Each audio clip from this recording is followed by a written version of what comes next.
Welcome everyone.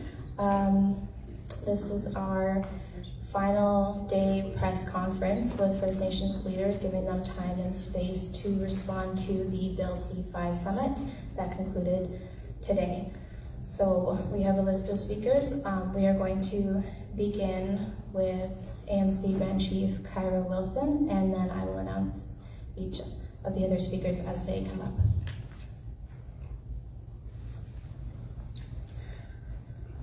Hello. Good. Okay. Good evening. Sorry, I'm just thinking, what time is it right now? It's been a long day. So my name is Kyra Wilson, Grand Chief for the Assembly of Manitoba Chiefs. I just want to say thank you to the leadership that is here today. It has been a long day of conversations with the Prime Minister as well as cabinet ministers and many leadership from across the country, and it's been an interesting day to say the least. We've heard from many nations, of course, which is the most important part of the discussions that happened in the last 2 days. We, of course, as First Nations, needed to ensure that our voices are being heard, and there is a clear message that we've heard, or that I've heard, today, but also yesterday as well, is that we are calling for honesty and transparency in all discussions when it comes to this country. As the first peoples of the land and territories that we see in this country, we need to be a part of these conversations. And I understand that Canada has talked about, an issue of national security, and these major projects are going to address that. And these major projects are of national interest. And what we've heard today is that, what is the issue? What is national security? As First Nations, we need to be a part of these conversations. Our people have fought in the front lines of the wars of this country, and we need to be acknowledged and respected. And we have many asks and many demands when it comes to this process. If we are talking about major projects, what are we currently dealing with today? Yes, there are future projects that we can discuss. Of course, today was not about consultation. Today was going to be the first meetings of many. That is the expectation from Canada. And when we think about the consent of these major projects, we also need to have rights of refusal. We need to be able to say no. And that was one of the questions that we asked today. What is your response going to be if a nation says no to any major project within their region or in their territory? And so, major projects, resource extraction, this is a conversation, and we're not against development, but not at the expense of our waters and our lands. And that is also a clear message that we have shared with Canada today, is that we are always going to protect the waters and the lands and ensure that the lands and waters are there for future generations. And we see resource extraction today. We see Canada and the provinces benefiting from resources that are being extracted from our lands and territories.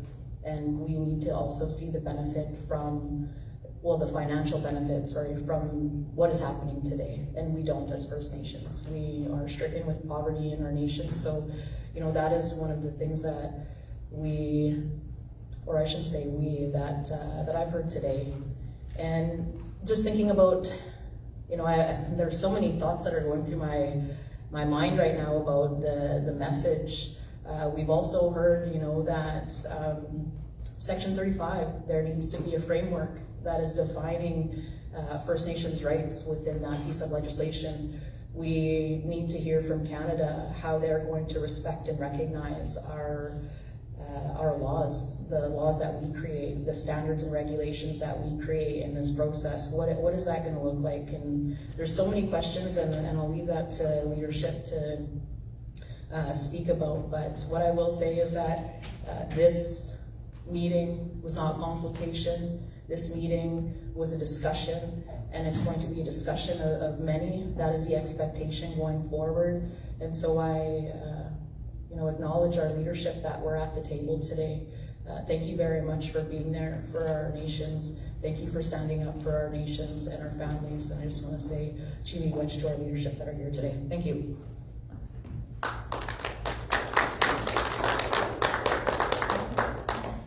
Thank you, Grand Chief. Next, we are going to hear from Grand Chief Brian Hardlotte from Prince Albert Grand Council.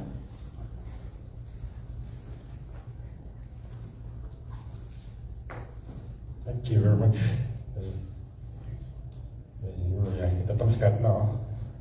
I acknowledge all of you here. And I am proud to be standing up here in unity with the Manitoba Chiefs. Interesting day with the discussions. I wouldn't call them really a consultation.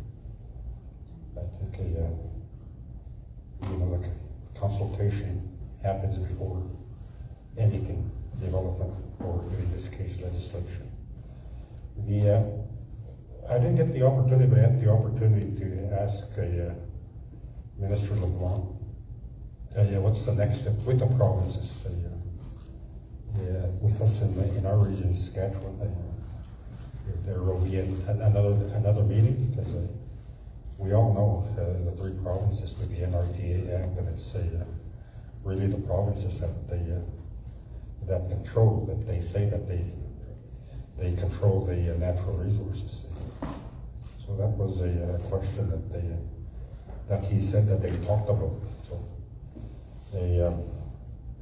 in our case, this past spring, Premier Scott Moe pre-approved the pipeline going through our traditional territory. So, my name is Brian Hardlotte, and Grand Chief of the Prince Albert Grand Council. Last week, the chiefs from the Prince Albert Grand Council had a meeting to discuss Bill C-5, and the Prince Albert Grand Council chiefs are very, very apprehensive with Bill C-5, and that they say it undermines treaty rights and Indigenous sovereignty. And the First Nations of Prince Albert Grand Council raising the alarm of Bill C-5, where that legislation represents a direct threat to Indigenous sovereignty and treaty rights and long-standing responsibilities under the international law. I'll just highlight some of the things that were discussed in that meeting. The issues front and center during this meeting. This was on July 10th, and it was the chiefs of the Prince Albert Grand Council, the executive, senators, elders, and also representatives of the Women's Commission. Women's Commission were in this meeting to discuss the implications of the Free Trade, Labour Mobility in Canada Act, and also the Building Canada, collectively known as Bill C-5. But one of the comments is sitting right here, Chief Fabian Marcel, Shoal Cree Nation, said that it's the time for reaction is over, and he called on all First Nations to assert their economic sovereignty and jurisdiction, not just in principle but in practice. And the chief is doing that by signing an agreement here this week to do with biomass. We spent too long responding after the fact that he had said in that press release. We are now asserting our right. Shoal Lake is engaging with industry, directly claiming what has always been theirs, and that's the land and the resources. One of the chiefs from the Dene Nation also highlighted past ongoing environmental harm in northern Saskatchewan as a warning of what can happen when governments and corporations act without Indigenous oversight. And the Denny chief cited the long-standing contamination in Uranium City, where 27 abandoned mine sites were recently transferred to the province without proper remediation. And they opposed, the Denny nations opposed the handle because the lakes are still polluted and unsafe. And that was Chief Ronnie Auger from Fond-du-Lac, Denny Nation. In that contamination and unsafe waters, there's no signs, warnings, people not to drink or fish in those waters. And that's a legacy. That's the legacy with the mines, the abandoned mines, that they have extracted everything, now that they're gone, but they left all that mess. That Chief Zachary Whitecap with the Red Earth Cree Nation referring lessons passed down by elders and said First Nations must no longer be caught off guard by federal decisions made behind closed doors. And far too long we've been kept in the dark while decisions are made without us. That Chief had said that, Chief Whitecap. And we need to move from silence to strategy. And that has to start now. And one of our senators, Senator Charles Whitecap, they underscored the need to focus inward and rebuild foundational systems. To implement the treaty and treaty rights, we must first focus on who we are as nations, our identity, the language, governance, laws, and we can't keep reacting to legislation that was never meant for us. And we must build our own systems and implementation and a nation-to-nation relationship. Also very important here, James Burns from James the Cree Nation reminded everyone in that meeting, and I heard that today, that that the treaties were not land sales, but agreements to share the land. And that he said we never surrendered our title to the land and resources, and we were never defeated, he said, Senator Burns. The Queen herself said that she didn't have enough money to buy this land, so it remains ours. All that's in it, the minerals and the water, everything. So that was a release that we did last week, some of the highlights. I want to conclude, if I can, and I thank the media, and we trust you to do a good story on this. The NRTA, and for many years, as Western Alliance nations, we've been working on this for many, many years, and leaders even before us worked on it. There has to be revenue sharing. There has to be. A lot of what the discussion was, how they presented their legislation, their law, Bill C-5. It sounds so good, but I think it supports capitalism, and people will get rich, other people. There will be jobs, and hopefully those partnerships are there. But if not, if the partnerships are there has to be revenue sharing. And I didn't hear a response to a question or a comment that National Chief Mercury asked, and that's to rescind the National Resource Transfer Act. I'll end with this. Media. Our people are hunters, gatherers, fishers, trappers, and these are treaty rights. And because of the NRTA, these rights have been eroded and violated. And all the injustices that have been done to our people suffered because of this legislation, the NRTA. Our people have always been self-sufficient. And that's thanks to the traditional industries. What are the traditional industries I talk about? Trapping. Our people built this country because of this industry. Today, trapping is dying. It's neat because of that. Because there's no support from the two levels of government. Commercial fishing.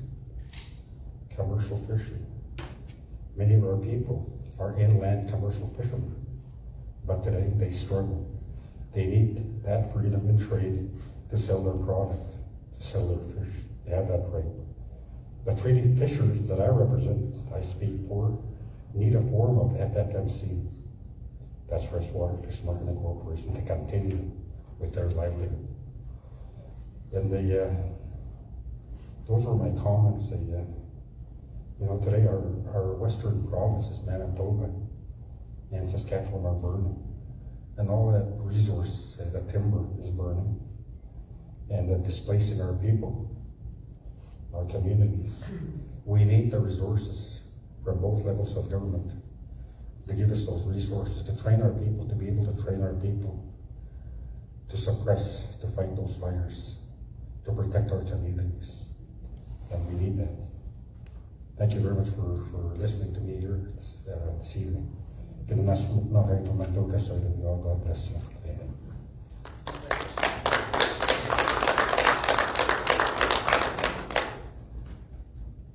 Thank you, Grand Chief Hardlotte. Next, we have Grand Chief from Manitoba, Keewatinowi, Okimakanak, Grand Chief Garrison, Settee.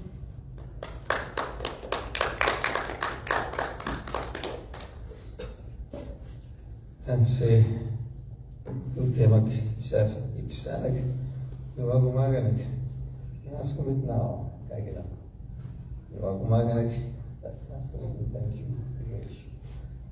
Thank you. We have a lot to ponder and a lot to think about as we go forward.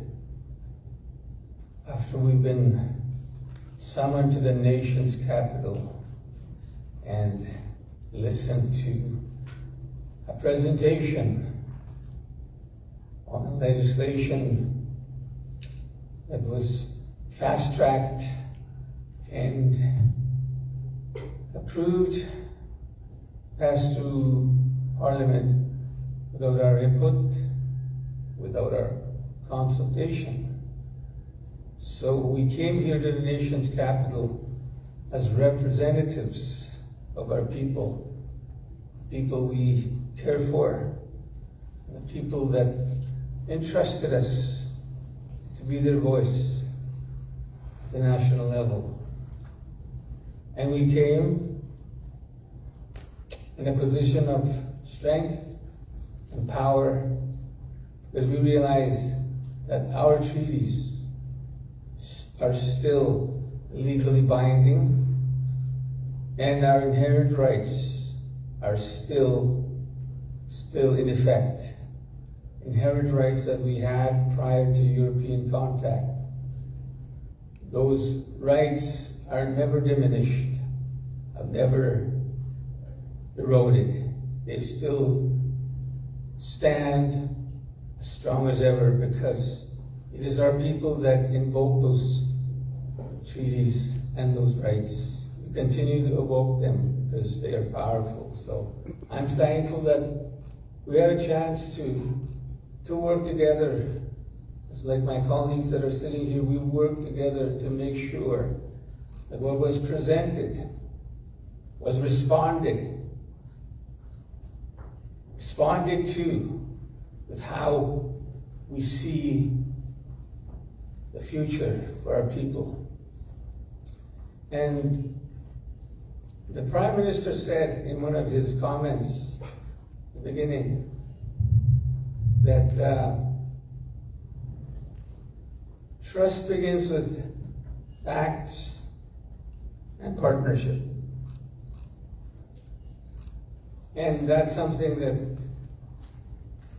he has asked us to do, to trust him. To trust him that he will honor those words that he spoke to us on really, I guess, facilitating a process of consultation that will be ratified by our people. So consultation was a word that I heard a few times. And there was asked at our table, what is meaningful consultation to us? And I said, meaningful consultation is when our treaties are part of the equation. And it's hard to trust any government after 150 years of broken treaties and broken promises. It's hard to trust a government.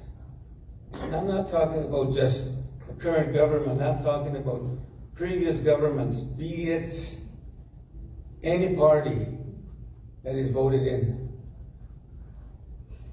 They always have their first interest. Their priorities are about their government first. So my suggestion was this relationship has to be reset the way it was originally intended from the beginning when we signed our treaties, to mutually benefit from the land and its resources, to share the wealth,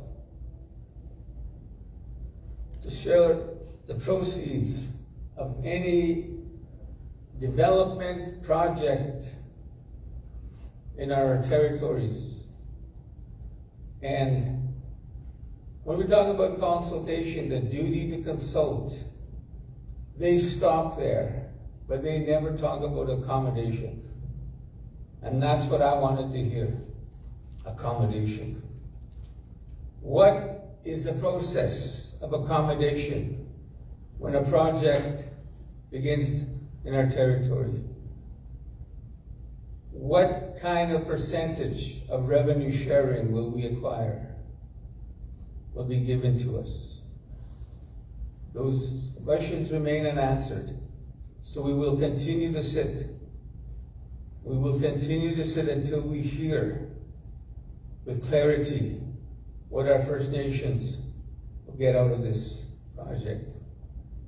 And I'm thankful that we have so many powerful leaders that have spoke this afternoon from Saskatchewan and from here in Ontario, and also some of our former national chiefs that were there. They spoke well, and they spoke with power and strength. And I'm very, very confident that we'll continue to move forward, holding the government accountable of the words they spoke today, so that they will not be hollow promises or just mere words. We will hold them accountable until we see the proper consultation and also accommodation. So it's a challenge that lies before us, but I'm confident our people will no longer be left out of the wealth and prosperity of any project in this country. I am confident. Tegusan, kinanas ko now.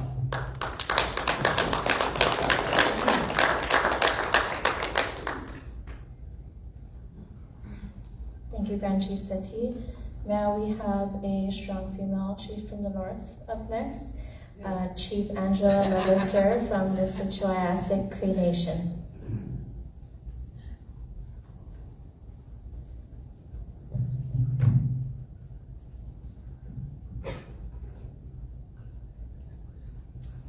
Dancy, and good evening. My name is Chief Angela Levasseur. I am the first female to be elected chief of the colonial chief and council system. I come from a long line of matriarchs that governed the north, that governed Manitoba long before contact. So I must preface that by saying I'm the first quote unquote colonial chief that is a female. I'm honored to be speaking here today. I have a lot to say on Bill C-5 and the meetings of the past 2 days, but for the sake of expediency, I will keep it short. Historically, Canada and First Nations have been engaged in an abusive relationship, much like abusive domestic partner relationships. Things started off okay in the beginning, as my Grand Chief Garrison Settee alluded to. When the colonizer came across the ocean, we took care of them, we fed them. They were sick, we nursed them back to health. We agreed to share, not give, to share our lands and resources. And instead, even though we signed treaties that put into writing, English, might I add, what the terms were of this relationship, those promises were soon broken. Those promises continue to be broken. And the relationship has been toxic and abusive for over 500 years. Just like a domestic partner who is told, I'm sorry that I hurt you, it won't happen again. This is the type of discourse that chiefs and grand chiefs are subjected to. This is going to be different. This is going to be a new relationship. Things have changed, new government. We're tired of hearing that because really nothing has changed. And this is why I'm very skeptical, because the relationship First Nations have been engaged in with Canada has been characterized by lies, broken promises, literal violence, and other harms. If you are a good relative or you are a good partner, you don't allow your partner to starve and suffer. You don't allow their children to go hungry. You don't destroy the lifeblood that is their land and their water. You don't destroy everything that they hold sacred. Today, Prime Minister Mark Carney spoke about trust and hope.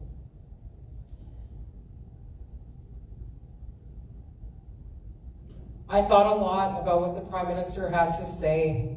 And when I think about this relationship that First Nations are engaged in with Canada, and the history of our relationship, the history of lies, the history of violence, the history of broken promises, this makes trust hard, Prime Minister Carney. I would love nothing more as a First Nations chief to say that I trust you or that I can trust you. But as you said today, Prime Minister, today was not consultation. Today was merely engagement, as was yesterday. Don't even consider it a blind date, Prime Minister. You're just getting to meet us and getting to know us as First Nations chiefs and Grand Chiefs, and forming a healthy and mutually respectful relationship is going to be a long, hard road. It's going to take a lot of time, and we're going to need to see some serious showings of good faith. And at the risk of sounding redundant, enacting Bill C-5 and passing this legislation without consulting with us or obtaining our consent was not a good start. Another issue that the Prime Minister touched upon was that of hope. Let me tell you, as a female First Nations chief, as a mother of 5 children, as a grandmother who will someday be a great grandmother, hope is something that I think about every day. Hope is something that First Nations people in this country are fast losing. Hope is virtually non-existent. Right now, as I speak these words, 3 wildfires surround my ancestral land, and much of northern Manitoba is burning. The boreal forest that we rely on, all humans, not just First Nations, all human beings rely on to breathe, is being decimated. And it's getting worse year after year after year. This is all the result of climate change. This is the result of environmental degradation. And we're being asked to come to the table to talk about how we can do more destruction and degradation. Is it just me, or does that seem crazy to everyone else as well? There is an abundance of hopelessness and despair in First Nations communities because we don't live in a third world. Let's get this straight. First Nations people in Canada, a G7 country, live in the 4th world. And it's unacceptable. And once again, it's indicative of the unhealthy and abusive relationship that we seem to be stuck in. I'll give you two quick examples of major destruction that has occurred in my ancestral territory of northern Manitoba, not just the Nisichawayasihk Cree Nation, but other First Nations and communities in northern Manitoba. One, perhaps the most damning, was Manitoba Hydro's Churchill River diversion. It flooded the community of South Indian Lake 10 feet underwater. To this day, the sturgeon are facing extinction. The whitefish are in danger of extinction. And a people that were once completely self-sufficient, proud, hard-working individuals who did not rely on the government for anything, including my late grandfather. That has been relegated to a community that is almost entirely reliant on the government for not just transfer payments, but employment income assistance or welfare. Welfare, social assistance, handouts, whatever you want to call it. We never needed this. And it's national projects of interest, like hydro dams and pipelines and mines, that have brought us to this place where we need to rely on the government in order to survive. The second example is the Rutan mine in Leaf Rapids, Manitoba. Many of my relatives and my citizens live in Leaf Rapids. The entire town is evacuated right now while the province and the feds kind of go back and forth over jurisdiction. There is no elected government, which is very convenient, and the people are not being helped. The town itself is in grave danger. An emergency mandatory evacuation took place recently. The people are all displaced, they're suffering on the streets of Winnipeg, Brandon, Portage la Prairie, wherever. And this community has been on a boiled water advisory for over 20 years because this mine came in under the authorization, not of matriarchs like myself, not of First Nations leadership, but by the authority of the provincial government, thanks to the National Resource Transfer Act. They came in, they destroyed, and they left a big mess and more tailings than you can shake a stick at. There was a time that our elders told us that one day we would pay for water. That was what they told our ancestors, and our ancestors found that concept to be incredulous. Why would we pay for water? Because clean, fresh drinking water was in absolute abundance all throughout Turtle Island, and especially in northern Manitoba. Today, I think it's safe to say that one day wars will be fought over clean drinking water. Make no mistake, our so-called neighbors to the south will be the first ones running up here wanting our water. And it's going to be a sad day. One day, no one will be able to breathe. And it won't only be because of all the wildfires. It'll be because we've decimated the boreal forests that we as humans rely on for oxygen, for survival. My final thought on the issue of Bill C-5 is that I have great concern for our First Nations women, our girls, and our Two-Spirit relatives. History has shown us that with big projects and development come man camps.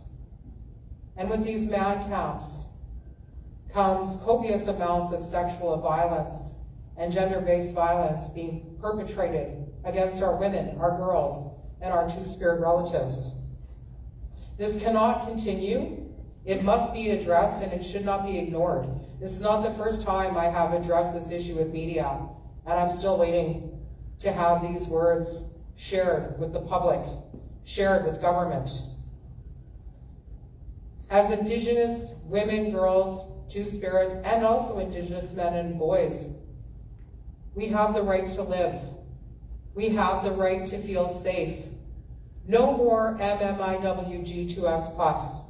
No more sexual violence and abuse against our Indigenous people.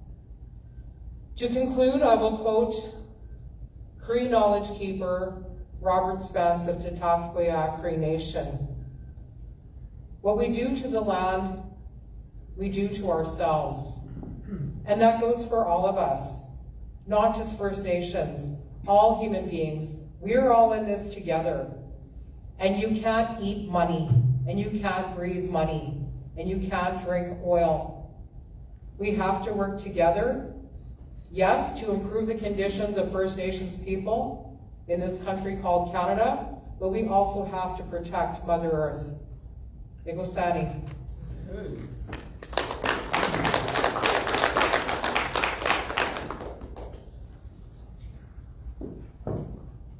Thank you, Chief Levasseur. Next, we will hear from Chief Kelsey Jacko, Cold Lake First Nation.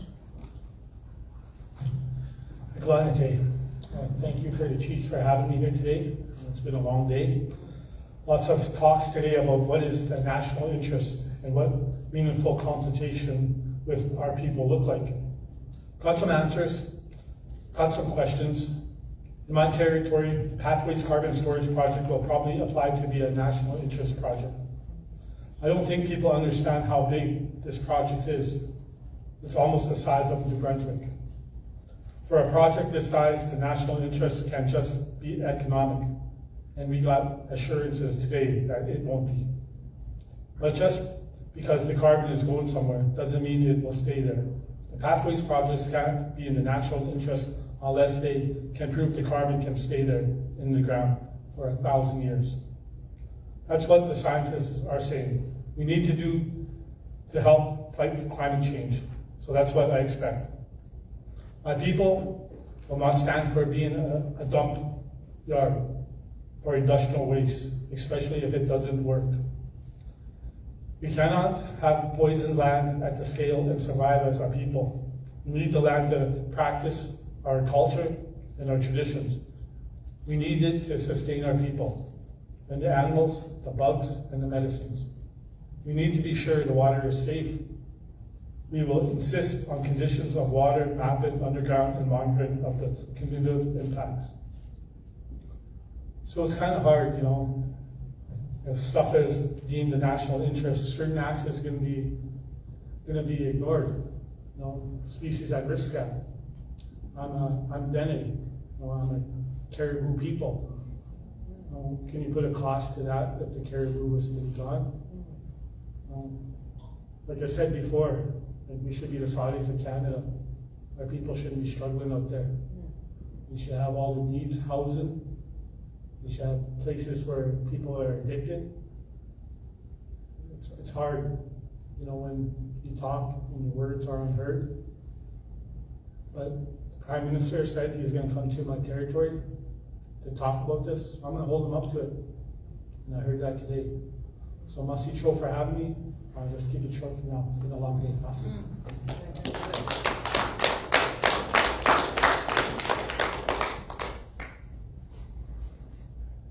All right, thank you, Chief Jacko. Next, we will hear from Chief Marcel Head from Shoal Cree Nation.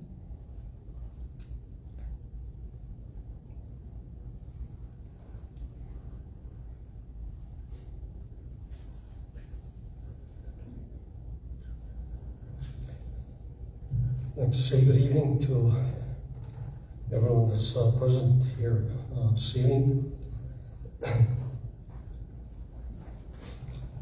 You know, when I came here planning to attend this summit on Bill C-5, Building Canada Act, we talked about it, you know, back home, and as well as I've been doing my own research as to what the federal government is proposing with this legislation.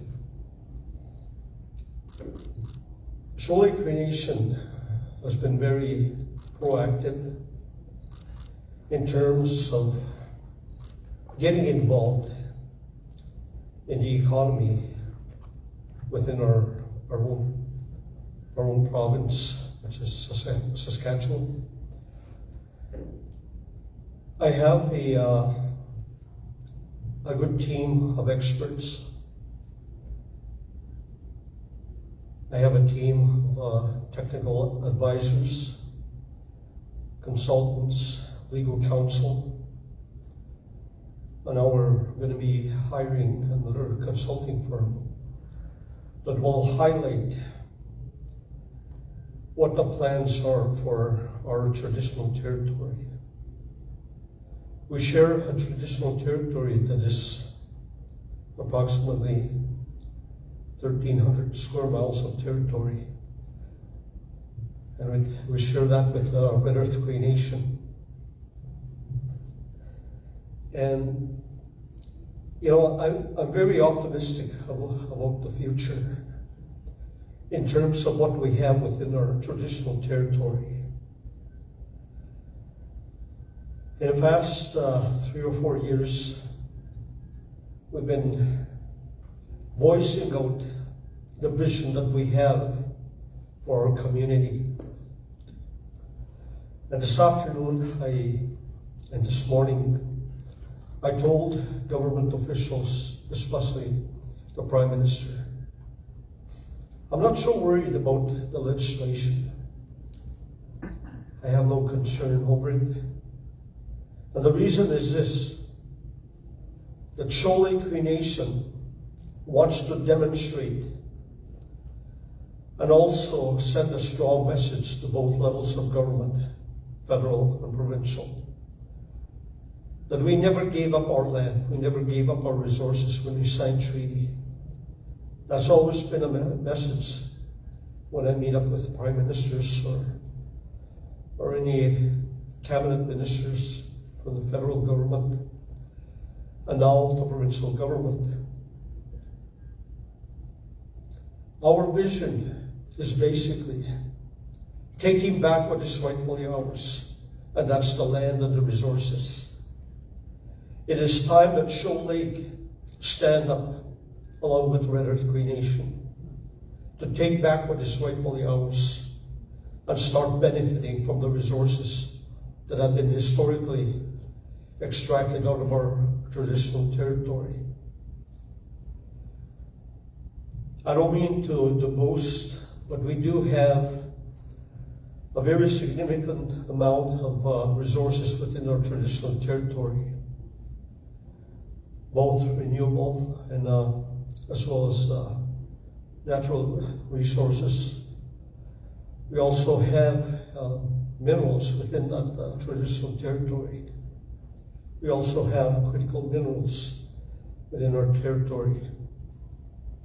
And we are telling, both levels of government, by taking back what is rightfully ours and going back to the spirit and intent of treaty, and that was specifically to share the land and to share the resources. Do we see that today amongst both levels of government? No. Grand Chief had just mentioned in Manitoba that we are going to be celebrating 150 years this year of Treaty 5. And some of our people, have said, what is there to celebrate? 150 years of oppression, 150 years of depression, and under what is called, and this was forced on us, and that's the Indian Act, as well as being placed and confined into a reserve setting. Legislation, policies have been developed by both levels of government to restrict or handcuff First Nations from participating in the economy. One of our elders have said, the government is suffering today because they did something to First Nations people, and they call it Bastawan.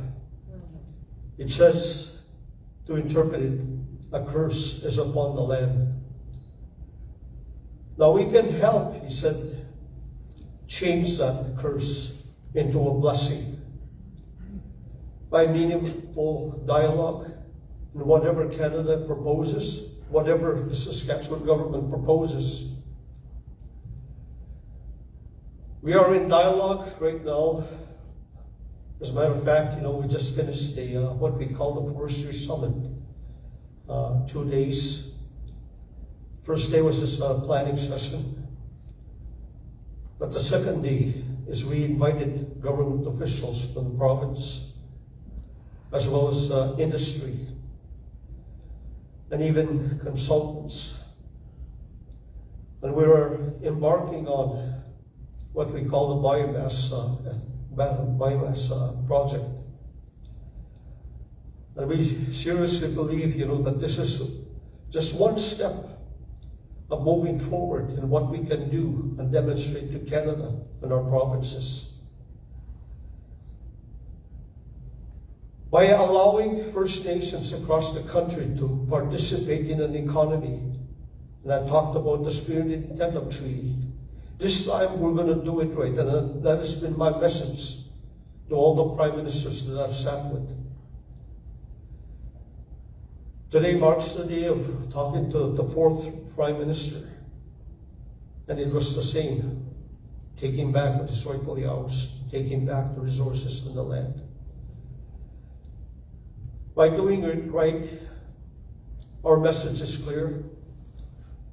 To honor the spirit and intent of treaty is what we're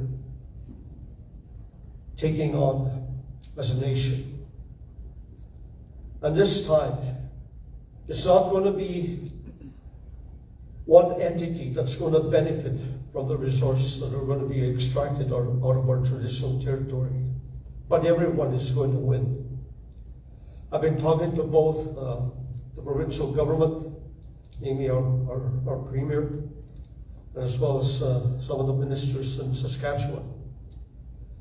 When I say, that we're going to do it right this time, everyone is going to win this time. For example, this one biomass project. If this project deems profitable, what we put within an agreement, business plan, how we distribute the profits that come out from that project is going to be equally shared amongst all entities. And we split it amongst a third to 3 entities. First Nations will be receiving 1/3.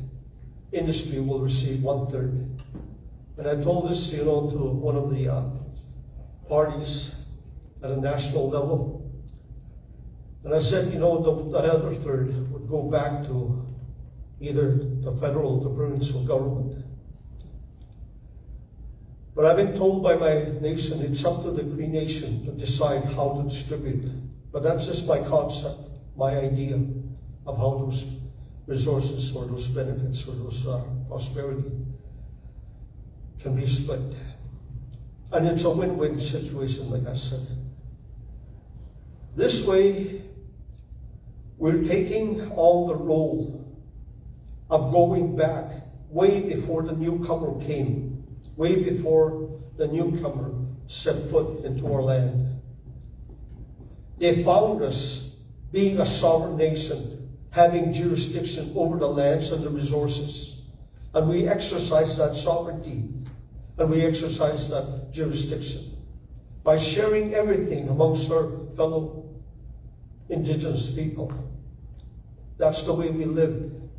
And that's why our ancestors, when they signed treaty, they made sure that the spirit and intent of treaty identifies the sharing of our land. So today, we're going to rewrite history, and hopefully, that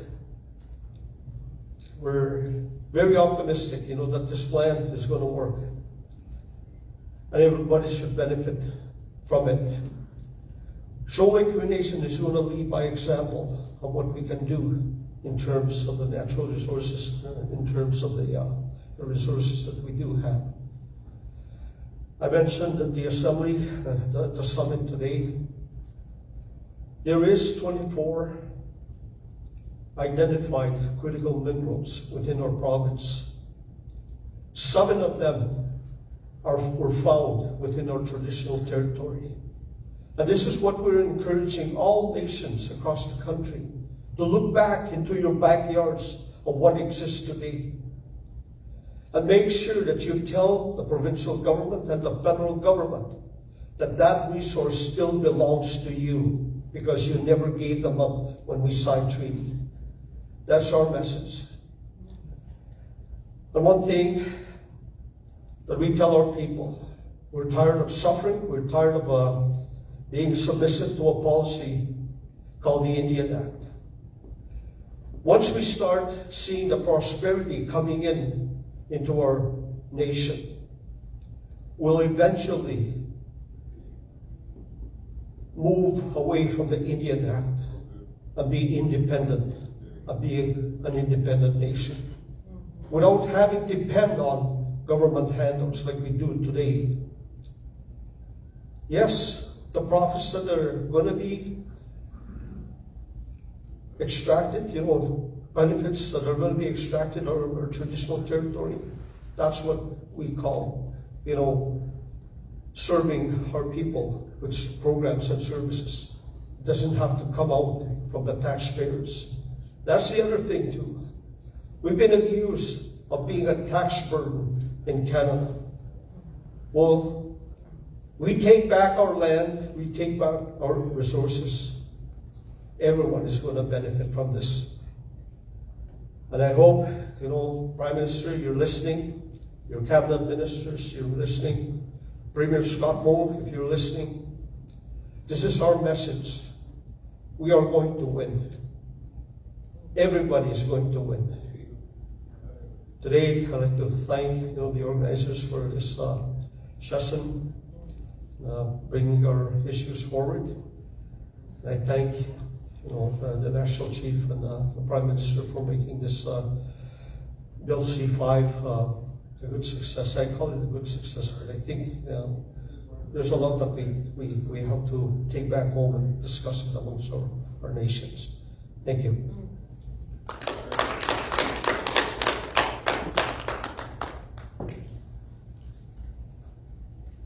Thank you, Chief. Our final speaker is Vice Chief Fabian Head from the Federation of Sovereign Indigenous Nations.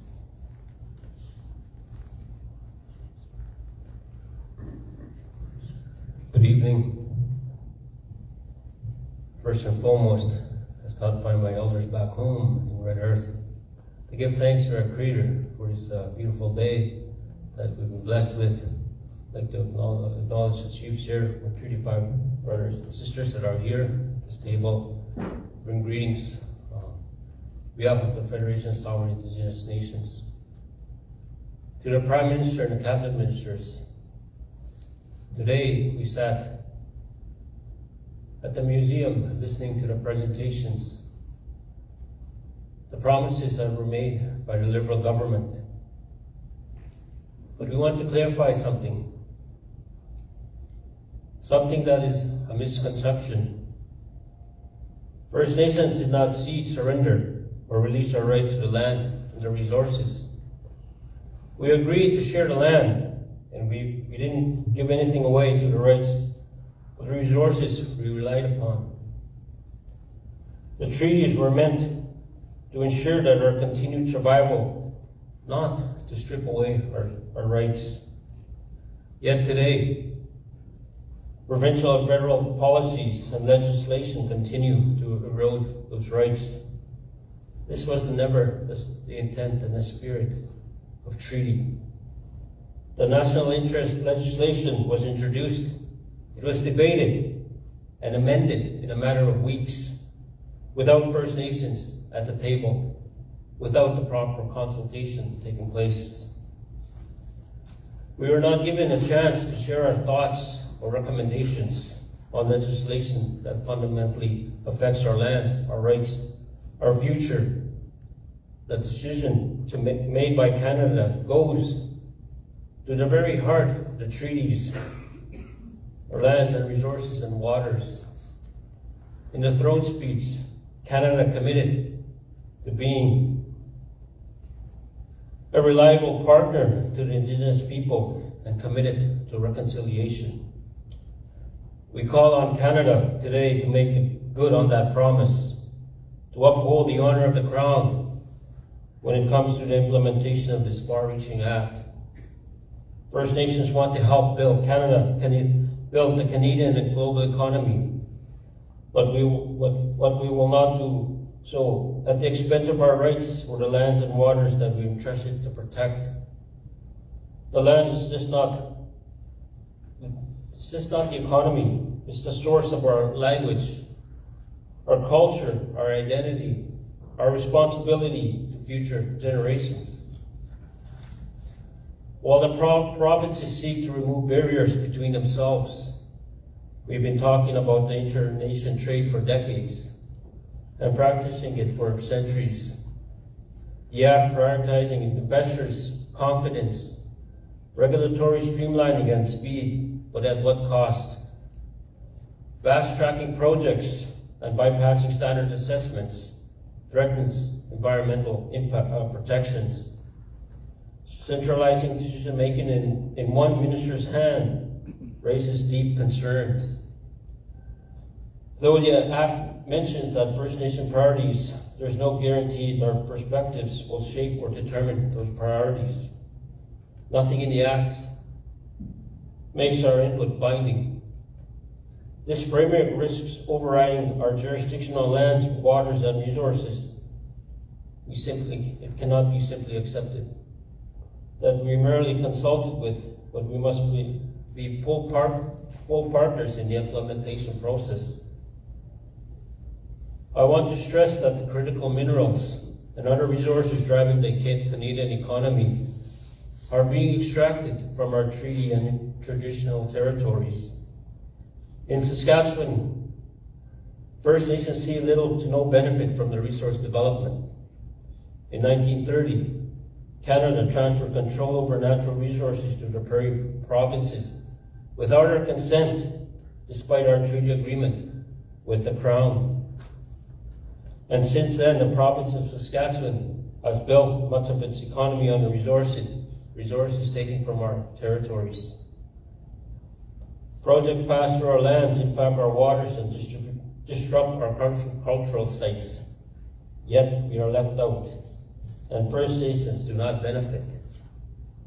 While resource revenue sharing is becoming more common in Canada, it remains absent in Saskatchewan, Alberta, Nova Scotia, and Prince Edward Island. You say that Canada wants to ensure that First Nations benefit. How will Canada ensure that will happen? Because in Saskatchewan, every town, city, RM, and the villages benefit from the resources, but the First Nations do not. What does Canada mean by First Nations ownership? Because that is not clear. Does it mean that Canada will loan First Nations money to be paid back? What about those First Nations that don't have the capacity to work on these projects? Will they be left behind? Will they not benefit because of our First Nations' lack of capacity, which is not fault of their own? When Canada's prosperity and wellness is threatened, you act immediately. But our people's prosperity has been threatened since we signed treaty. How do First Nations now trust that we will benefit when many of our nations don't have that capacity to participate in major projects?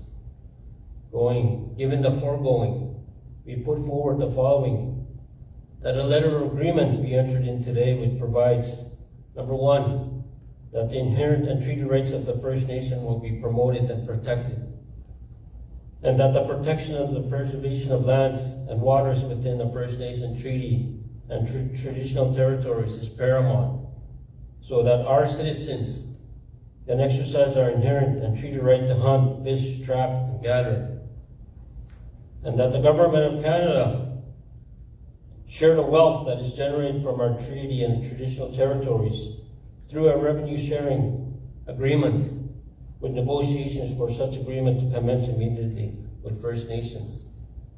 And today we also saw Section 35 of the Canadian Constitution being exercised. We've seen the first portion of it taking place in Alberta with the premiers meeting with the Prime Minister in Alberta Today we've seen Section 35B update today taking place, and that's with consultation with Indigenous people. So with that, now, thank you and hi.